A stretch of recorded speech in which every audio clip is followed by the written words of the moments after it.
ಎಲ್ಲರಿಗೂ ನಮಸ್ಕಾರ. ಕಳೆದ ಕೆಲವು ತಿಂಗಳುಗಳಲ್ಲಿ ಗ್ರಾಮೀಣ ಪ್ರದೇಶ, ಅದರಲ್ಲಿ ಪ್ರಮುಖವಾಗಿ ಪ್ರತಾಪಾದ್ ಪೊಲೀಸ್ ಸ್ಟೇಷನ್ ನಿರ್ಮಿಸಿದಲ್ಲಿ ಕೆಲವು ರಾಬರಿ ಕೇಸುಗಳು ವರದಿಯಾಗಿವೆ. ಅದರಲ್ಲಿ 2 ರಾಬರಿ ಕೇಸುಗಳು ವರದಿಯಾಗಿವೆ. ಅದು ಗಮನಿಸಬೇಕಾಗಿದೆ ಅಂತಂದರೆ, ಗ್ರಾಮೀಣ ಪ್ರದೇಶದಲ್ಲಿ ಅದು ಪ್ರಮುಖವಾಗಿ ಬಂಟಿ ಬೆಳೆಗಳನ್ನು ಟಾರ್ಗೆಟ್ ಮಾಡುವಂಥ ಮಾಡಿ ದರೋಡೆ ಮಾಡುವಂತಹ ಪ್ರಕರಣಗಳಾಗಿದೆ.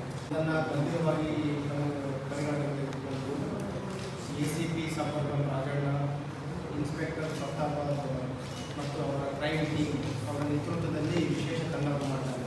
ಇದು ಸ್ಥಳೀಯರಲ್ಲಿ ಒಂದು ಆತಂಕದ ವಾತಾವರಣ ಸೃಷ್ಟಿ ಮಾಡಿದೆ. ಅದರಲ್ಲಿ ಒಂದು ಕಡೆಗೆ ನೋಡಿದರೆ ಕಾರ್ತಿಕದಲ್ಲಿ ಸಂಜೆ ಸುಮಾರು 8ರಿಂದ 9 ಗಂಟೆ ಸುಮಾರು.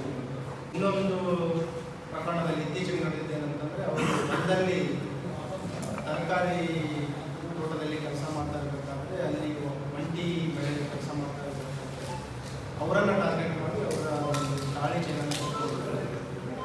ಇವೆರಡೂ ಪ್ರಕರಣಗಳಲ್ಲಿ ದೊರೆತ ಮಾಹಿತಿ ಆಧಾರದ ಮೇಲೆ ತಂಡ 2 ಜನ ಆರೋಪಿಗಳನ್ನು ಬಂಧಿಸುವಲ್ಲಿ ಯಶಸ್ವಿಯಾಗಿದ್ದಾರೆ.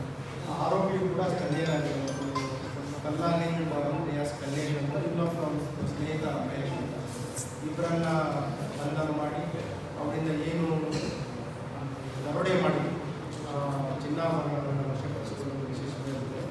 ಮತ್ತು ಇತ್ತೀಚೆಗೆ ಏನು ಒಂದು ಘಟನೆ ಆಗಿದೆ, ಆ ಚೈನನ್ನು ತಾಡಿಸೋದನ್ನು ಇಂಟ್ಯಾಕ್ಟ್ ಆಗಿ ವಶಪಡಿಸಿಕೊಂಡಿದ್ದಾರೆ. ಹಾಗಾಗಿ ನಾನು ACP Rajanna, inspector entire team ಅವರಿಗೆ ಅದರಲ್ಲಿ ಸುಮಾರು ಅಂದಾಜು 2 ಲಕ್ಷ ಬೆಲೆ ಬಾಳುವ 20 ಗ್ರಾಂ ಚಿನ್ನಾಭರಣಗಳನ್ನು ವಶಪಡಿಸಿಕೊಂಡಿದ್ದಾರೆ. ಏನು ದರೋಡೆ ಆಗಿದೆ